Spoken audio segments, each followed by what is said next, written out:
मैं मां हूं, धरती मां।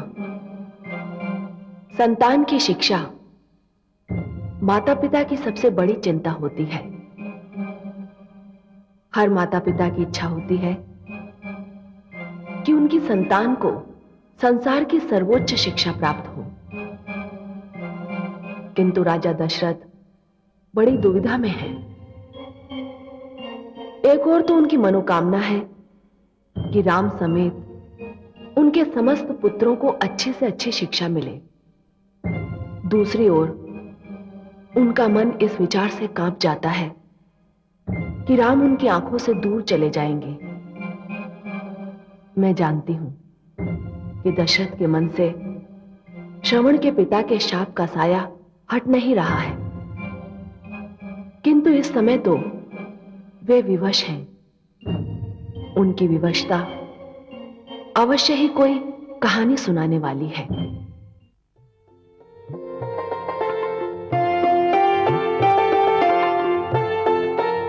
राजकुमारों, ये ऋषियाश्रम है।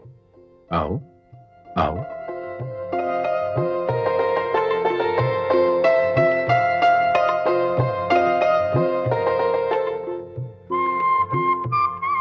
मेरी बात ध्यान से सुनो राजकुमारों। ये ऋषि आश्रम है। यहां तुम सबको राजभवन जैसी सुख सुविधाएं प्राप्त नहीं होंगी। यहां का जीवन कष्टदायक है। हे गुरुदेव, जो सरलता से प्राप्त हो उसका मूल्य कम होता है, और जो कष्ट के उपरांत प्राप्त हो वो उतना ही मूल्यवान होता है। हम यहाँ विद्या प्राप्त करने आए हैं, और विद्या सरलता से प्राप्त नहीं होती। हम हर कष्ट सहने को तैयार हैं।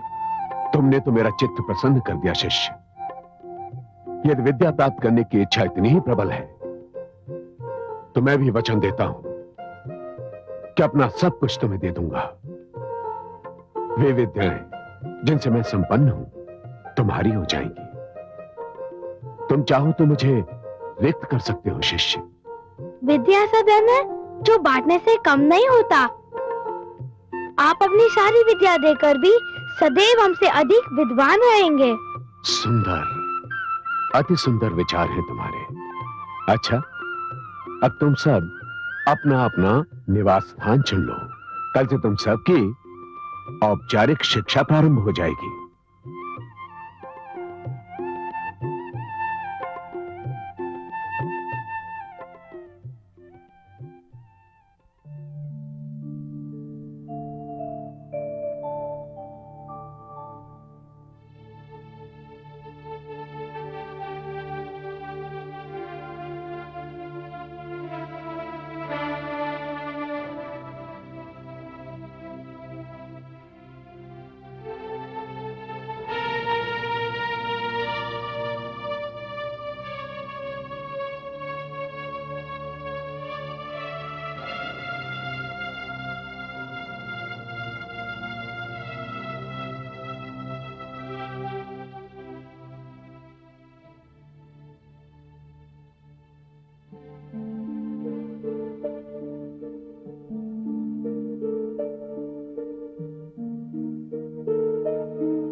अरे, आप सब अभी तक जाग रही हैं?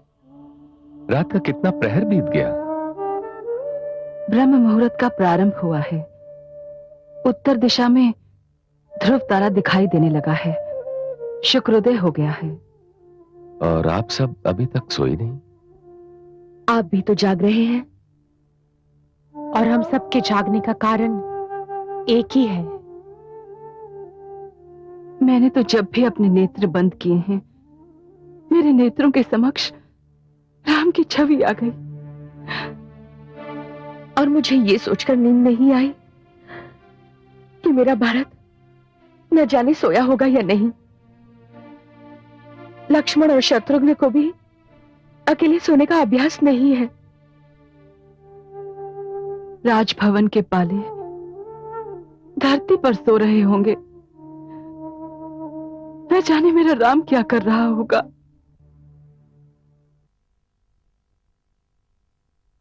गुरुदेव। राम, इस ब्रह्ममुहूर्त में तुम यहाँ मेरे पास?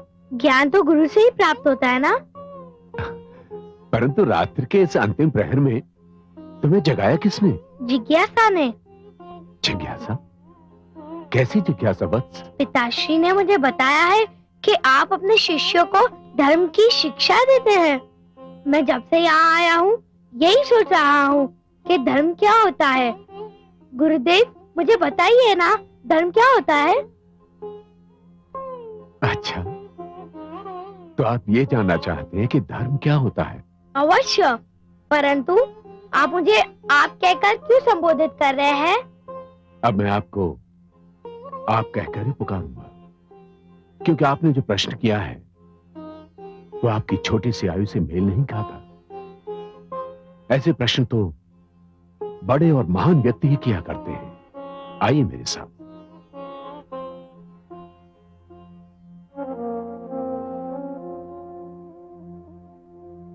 आप मेरा आसन ग्रहण कीजिए।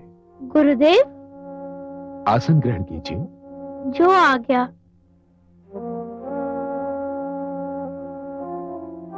हाँ, तो आप पूछ रहे थे कि धर्म क्या होता है। हाँ गुरुदेव। आप मेरे पहले बाल शिष्य हैं जिसने इतना महान प्रश्न किया है, और मुझे पूरा विश्वास है कि यदि आपके मस्तिष्क में इतना महान प्रश्न उभरा है तो इसका उत्तर भी आपका मस्तिष्क अवश्य ग्रहण करेगा। सुनिए, धर्म बहुत सारे गुणों का मिला जुला स्वरूप है। वो गुण जो मानवता को, मर्यादा को और आदर्श को सर्वोच्च शिखर तक ले जाता है, वो धर्म है। धर्म का अर्थ है जीवन को चलाने वाला। और कर्म क्या होता है? कर्म जीवन है, अस्तित्व है, जीवन का प्रमाण है। कर्म उचित भी हो सकता है और अनुचित भी। उचित और अनुचित कर्म की पहचान क्या है? वो कर्म जिसको करने से आत्मा को अपार सुख मिलता है वो उचित होता है, और वो कर्म जिसको करने से आत्मा को दुख पहुंचे वो अनुचित होता है वत्स। धन्यवाद गुरुदेव, आपने मुझे धर्म और कर्म का अर्थ बता दिया। मैं आपको वचन देता हूँ कि सदैव उचित और शुभ कर्म ही करूँगा। सारा जीवन मानवता, मर्यादा और आदर्श को सर्वोच्च शिखर तक ले जाने का प्रयास करूँगा। सुंदर, अति सुंदर। अब मुझे आज्ञा दीजिए गुरुदेव। यशस्वी भव।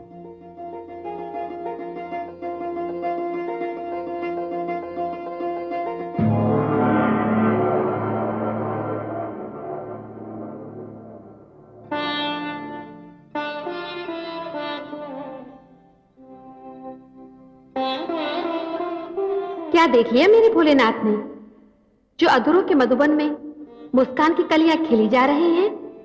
देवी, मैं धरती पर राम की लीला देख रहा था। वे गुरु वशिष्ठ के आश्रम में शिक्षा प्राप्त कर रहे हैं। एक बात पूछूं भोलेनाथ? अवश्य पूछिए। आप जानते हैं, मैं जानती हूं, समस्त देवलोक जानता है, और स्वयं राम भी जानते हैं कि वे कौन हैं। वे तो भगवान हैं।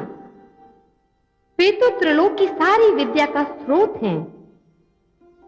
तो फिर उन्हें शिक्षा प्राप्त करने की क्या आवश्यकता आ पड़ी? देवी, मानव को सदैव एक आदर्श की आवश्यकता होती है। उन्हें वो आदर्श बनना है। उन्होंने मानव रूप में जन्म लिया है, और उन्हें संसार को जो कुछ भी दिखाना है, जो कुछ भी देना है, वो इसी रूप में देना है, इसी रूप में दिखाना है। मानव रूप लेने के कारण उन्हें जीवन की हर उस अवस्था से निकलना पड़ेगा जो मानव जीवन से संबंधित है। उन्हें जीवन जीकर मानव को बताना है कि जीवन कैसे जिया जाता है। उन्हें दुख सहकर मानव को दिखाना है कि दुख कैसे सहा जाता है। उन्हें सुख भोगकर मानव को सिखाना है कि सुख में संतुलन कैसे स्थापित किया जाता है। देवी, राम को संसार को जीवन की, मानवता की नई परिभाषा देनी है। यही कारण है कि उन्हें साधारण मानव की भांति एक गुरु की शिक्षा की आवश्यकता होगी। मैं तो उनकी तन्मयता देखकर दंग रह गया हूं।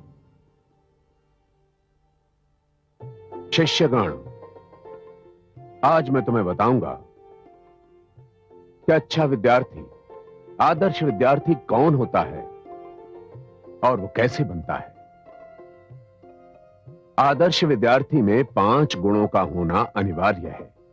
विद्वानों ने कहा है, काक चेष्टा बको ध्यानम श्वान निद्रा तथैव च, अल्पाहारी गृह त्यागी विद्यार्थिनः पंचलक्षणम। अर्थात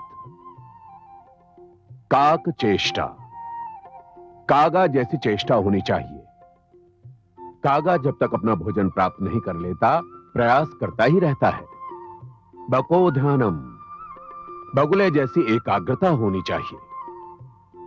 श्वान निद्रा, श्वान के जैसी निद्रा होनी चाहिए जो तनिक सी आहट से टूट जाए। अल्पाहारी, वो आदर्श विद्यार्थी होता है जो आवश्यकता से कम भोजन करे। गृह त्यागी, और आदर्श विद्यार्थी को विद्या अध्ययन के लिए यदि घर से दूर भी जाना पड़े तो उसके लिए उसे तत्पर रहना चाहिए।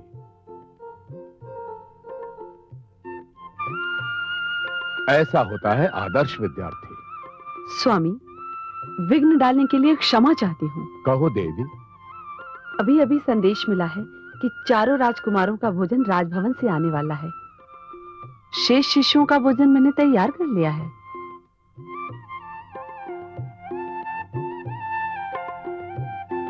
प्रणाम माता। आयुष्मान भव। हे माता, क्या हमसे कोई भूल हुई है? भूल नहीं तो तुम ऐसा क्यों पूछ रहे हो पुत्र? यदि भूल नहीं हुई है तो आप हमें ऐसा दंड क्यों दे रही हैं? दंड? कैसा दंड? मैं तुम्हारी बात नहीं समझी पुत्र। हे माता, गुरुदेव ने हमें पुत्रों के रूप में स्वीकार कर लिया है। ऐसा लगता है कि आपके विषय में हमारा भाग्य साथ नहीं दे पा रहा। नहीं नहीं, तुम मेरे भी पुत्र हो।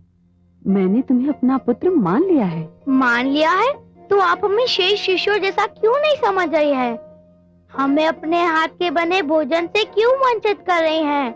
हे माता, जिस भोजन को आपके हाथों ने छुआ है वो तो हमारे लिए प्रसाद है। हमें इस प्रसाद से वंचित मत कीजिए। नहीं नहीं, मुझे क्षमा कर दो पुत्र। वास्तव में मुझसे बड़ी भूल हो गई पुत्र, बड़ी भूल हो गई। भरत, भरत कहाँ हो तुम?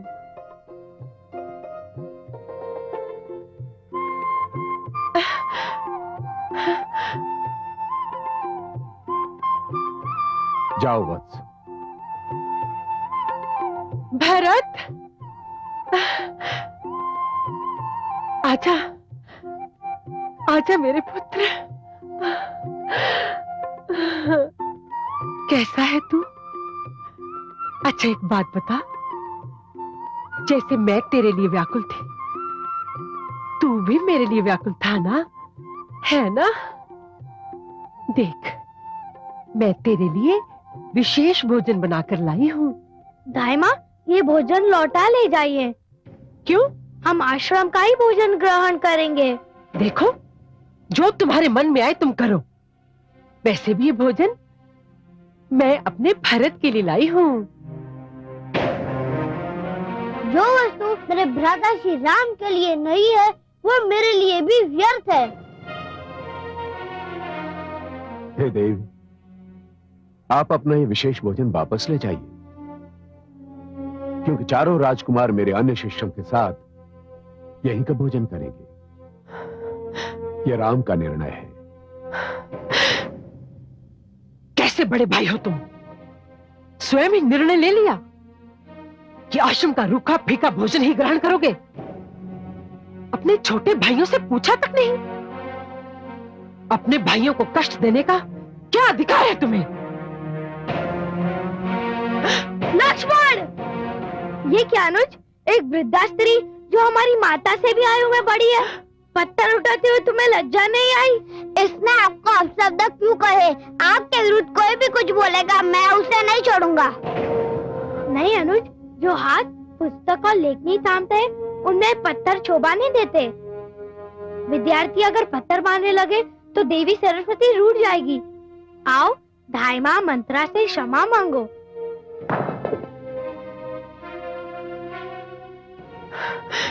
क्षमा कर दीजिए मुझे, मैं व्राताश्री का आदेश मानकर आपसे क्षमा याचना करता हूँ। धाइमा, हमारे कारण आपको जो भी कष्ट हुआ है, मैं उसके लिए क्षमा मांगता हूँ।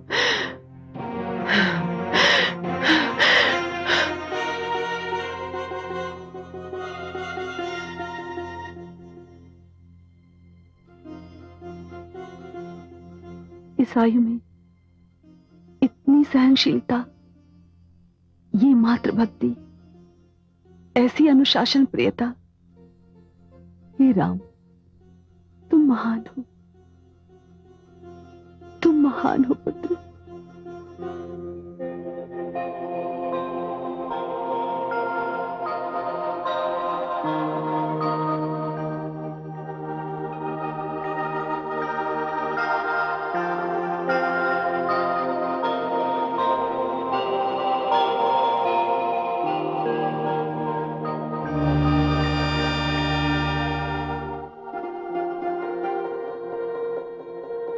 हे देवी, आपको बालपन की नींद में सोए और मीठे मीठे भोले भाले सपनों में खोए देखकर मेरा मन हर्ष से झूम उठा है।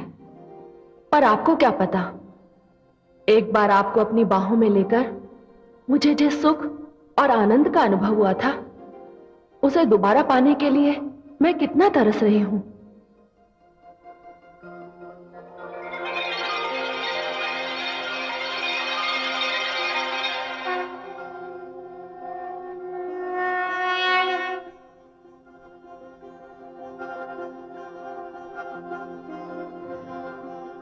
प्रणाम माते।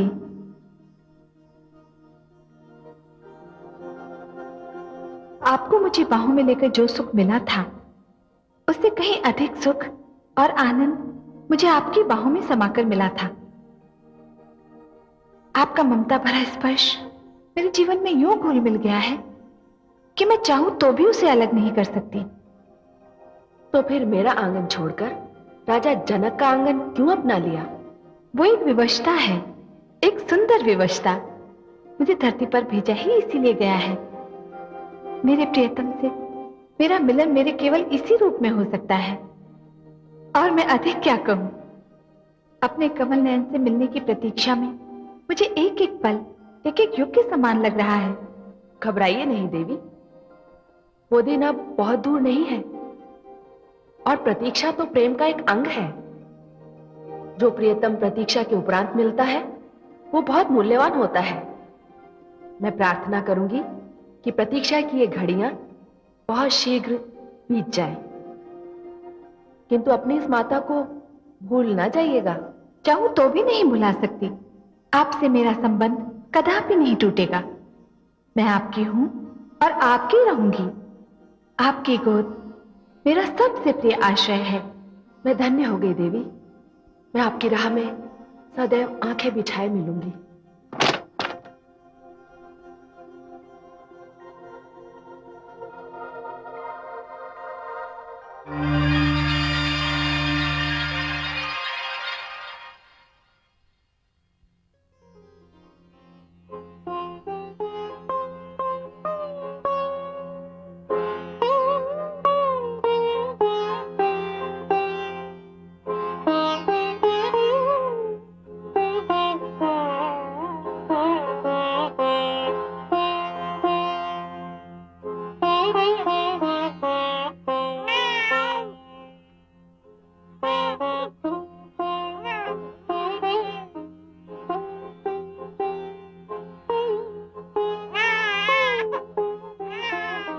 हे ईश्वर, तेरा कोटि कोटि धन्यवाद। जब से ये नन्ही गुड़िया घर आई है, तब से हर समय मेरे घर में एक भीनी भीनी सी सुगंध फैली रहती है।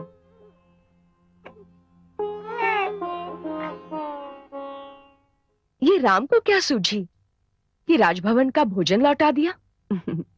सर्वथा उचित किया मेरे राम ने।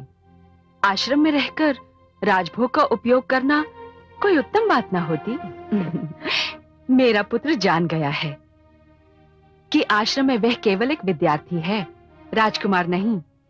पर मेरा भरत तो सदा से ही उत्तम आहार का रसिया रहा है। उसे अपने भाई से सीखना होगा कि जीवन में हर प्रकार की अवस्था से निपटने की क्षमता होनी चाहिए। लक्ष्मण और शत्रुघ्न तो उसके अतिरिक्त कुछ करेंगे ही नहीं।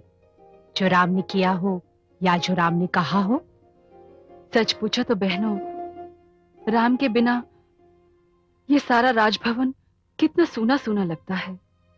भरत, लक्ष्मण, शत्रुघ्न सब थे तो यहाँ कितनी चहल पहल थी।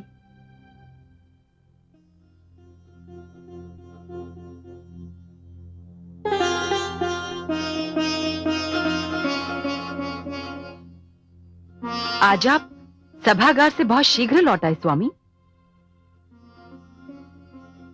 हाँ, राम को देखे बिना किसी कार्य में मन नहीं लगता। ऐसा लगता है जैसे उसके बिना मेरे जीवन में अब कुछ नहीं रहा। तो हम सब ऋषि वशिष्ठ के आश्रम क्यों न चले? कहीं ऋषिवर ये न समझे कि अयोध्या की रानियां कितनी उतावली हैं कि उनसे एक दिन भी धैर्य नहीं हुआ। ऐसा करते हैं, हम गुरुदेव के पास ये पूछने के बहाने चलते हैं कि हमारे पुत्रों का यज्ञोपवीत उपनयन संस्कार कब होगा। हाँ, ये उत्तम होगा। तो चलिए चलने की तैयारी। हाँ, चलिए।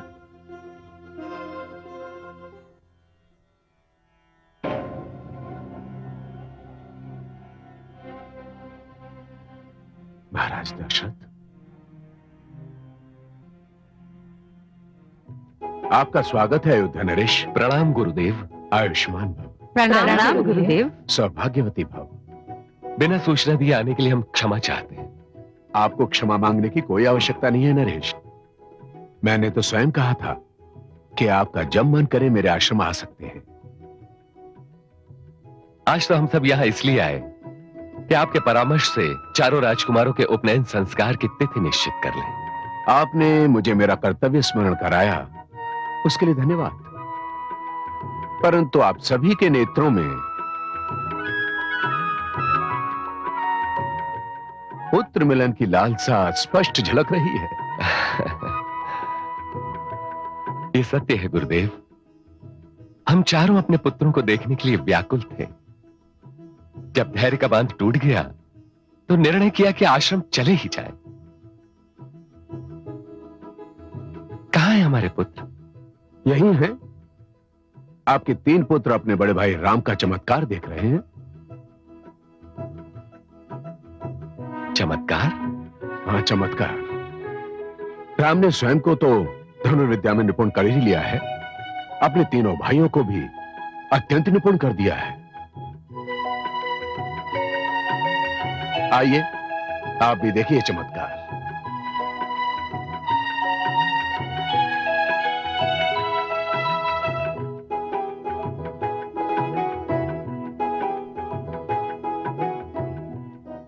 अनुज, हम क्षत्रिय हैं। रक्षा करना हमारा धर्म है। अपनी और दूसरों की रक्षा के लिए धनुर्विद्या और साहस दोनों की आवश्यकता होती है। हम एक के बाद एक लक्ष्य साधेंगे। वाह क्या भ्राताश्री। यशस्वी भाव। राम, वत्स, अब हम एक विशेष अभ्यास करेंगे।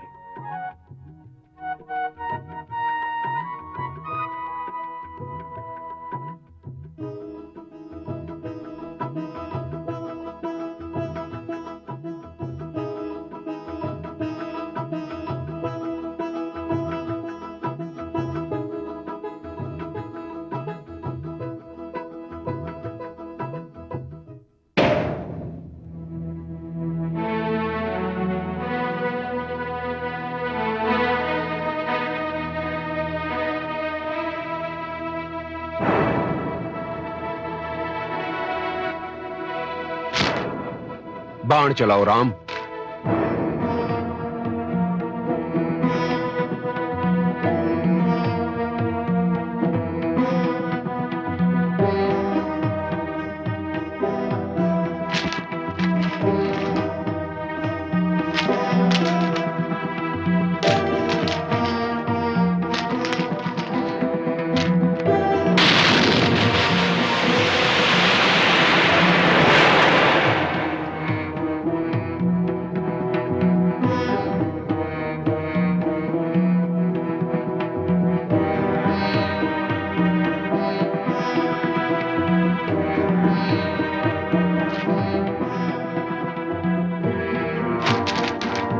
बाण चलाओ राम।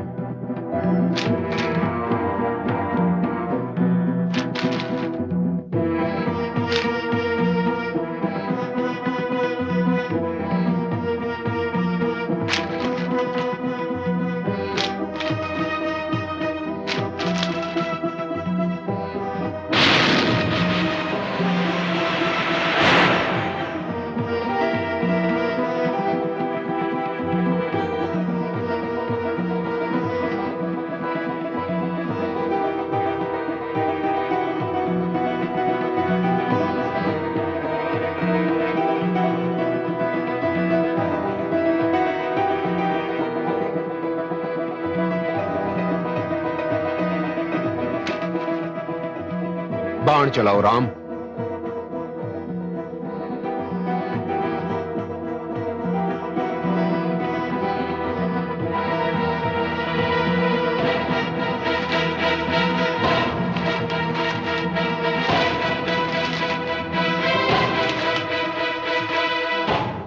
बाण चलाओ राम। बाण चलाओ राम। नहीं गुरुदेव, मैं नहीं चलाऊंगा। परंतु क्यों? इस बार टहनियों के टकराने से जो ध्वनि, उससे मुझे अनुमान हुआ कि ध्वनि के पीछे आपका शरीर है।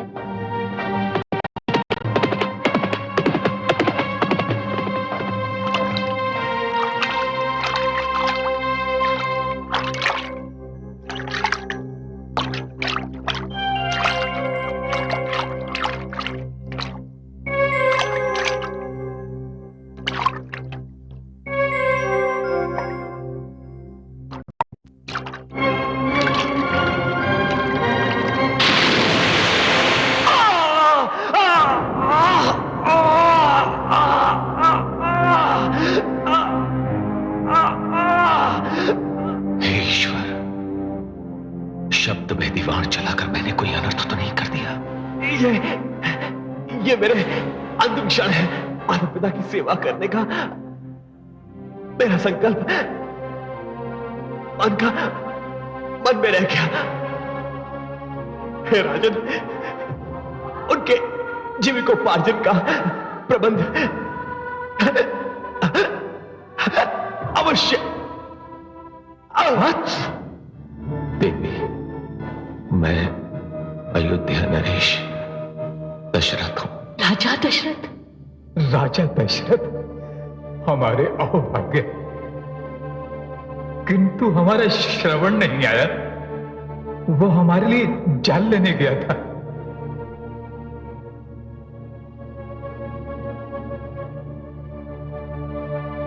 जल तो मैं आपके लिए ले आया। और हमारा पुत्र श्रवण? उसे मैं नहीं ला सका। क्यों? कहां है वो? आपका पुत्र पशु के धोखे में मेरे बाण से। नहीं,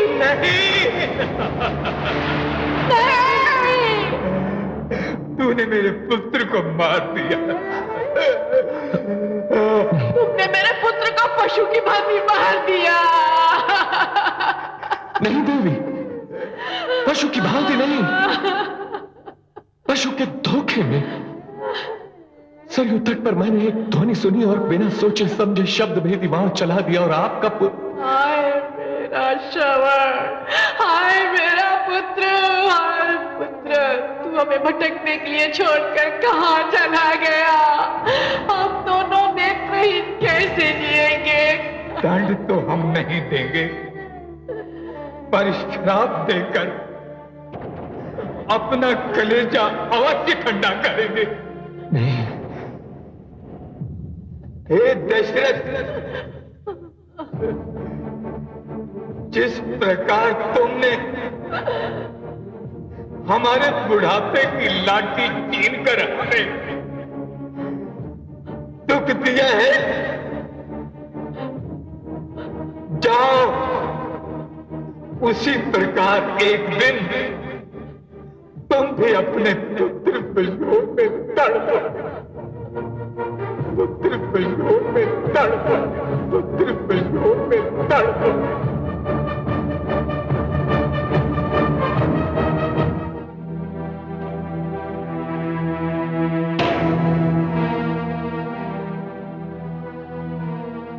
अब मेरे लिए क्या आ गया है गुरुदेव?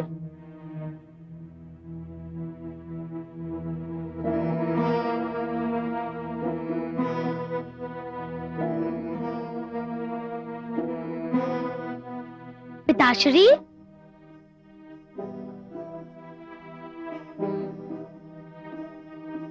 धन्य हो मेरे राम, धन्य हो। मैं प्रयास करूंगा कि ऐसा कोई अवसर ना आए जब मुझे तुम्हारा वियोग सहन करना पड़े।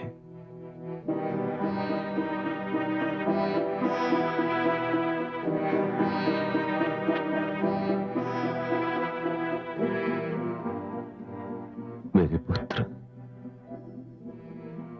न कभी मेरी दृष्टि से ओझल होना, न मेरे हृदय से।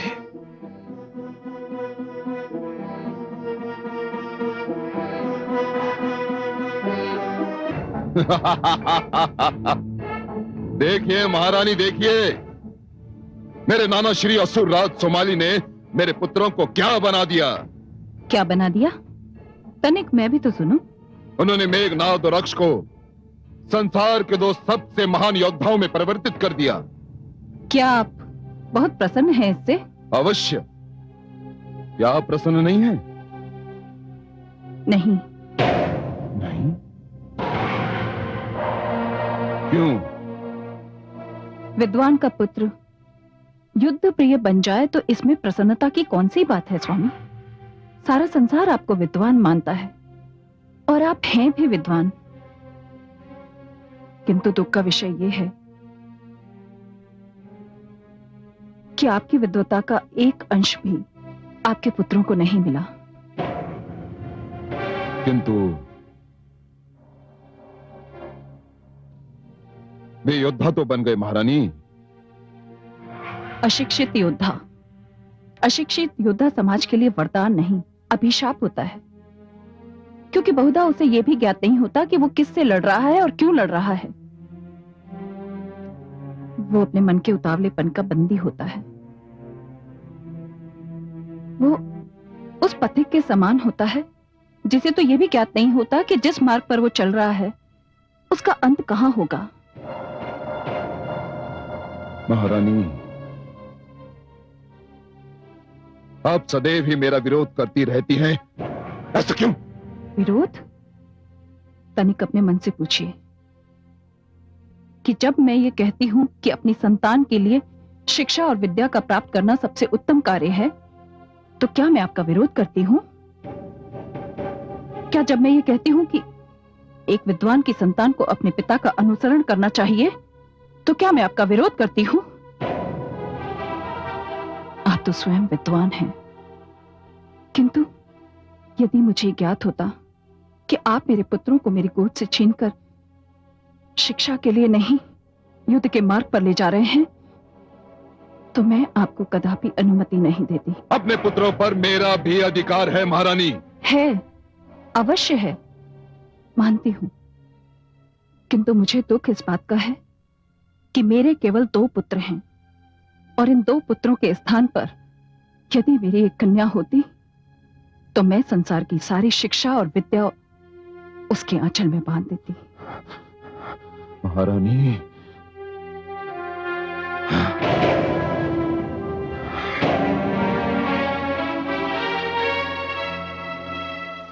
सीता, पुत्री सीता, सीता।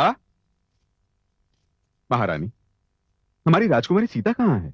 कहीं भी दिखाई नहीं दे रही। राजभवन के पीछे के वन में मृग क्रीड़ा देखने गई होगी। आपकी राजकुमारी को मृग और वन बहुत भाते हैं। उसकी सखियां कहती हैं कि राजभवन से अधिक उसका मन वन में लगता है। उसे वन से बहुत प्यार है स्वामी। वो बात तो ठीक है महारानी, किंतु हम भी जानते हैं और वो भी जानती है कि वो एक राजकुमारी है। उसका स्थान ये भवन है, वो वन नहीं। अभी उसकी आयु ही क्या है स्वामी, बड़ी होगी तो स्वयं सीख जाएगी। महारानी, कुछ बातें ऐसी होती हैं जो संतान स्वयं नहीं सीखती, उन्हें वो बातें सिखाई जाती हैं। अब राजकुमारी सीता को ये सीख भी हमें ही देनी होगी कि राजकुमारियां कैसे उठती बैठती हैं, कैसे बोलती चालती हैं, कैसे खाती पीती हैं। हमारी राजकुमारी मिथिला नरेश की पुत्री है, सभी राजकुमारियों से श्रेष्ठ। मैं आपसे सहमत हूँ स्वामी। सीता को अब राजकुमारियों के रंग ढंग अपना लेने चाहिए। ठीक कहा महारानी। मैंने इसी उद्देश्य से आदरणीय ऋषि गौतम को अपने सभागार में बुलाया है। वे आज ही पधार रहे हैं। आप राजकुमारी सीता को लेकर मेरे सभागार में पहुंच जाइए। मैं ऋषिवर से विनती करूंगा कि हमारी राजकुमारी सीता को राजभवन के शिष्टाचार वे स्वयं सिखाएं। आप जाइए, मैं सीता को लेकर स्वयं आती हूँ। उचित है।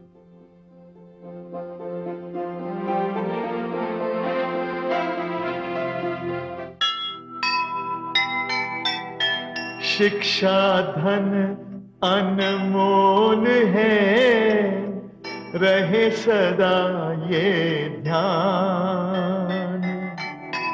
उच्च वही कुल है जहां, शिक्षित है संतान। शिक्षा बिन मिलता नहीं आदर और सम्मान। अज्ञानी धन हीन है, ज्ञानी है धनवान। ज्ञानी है धनवान। जो सुनेगा ये पुराण पाएगा सुख और ज्ञान। पाएगा सुख और ज्ञान। कर्म को ही धर्म जान, प्रेम की तू छेड़तान। प्रेम की तू छेड़तान।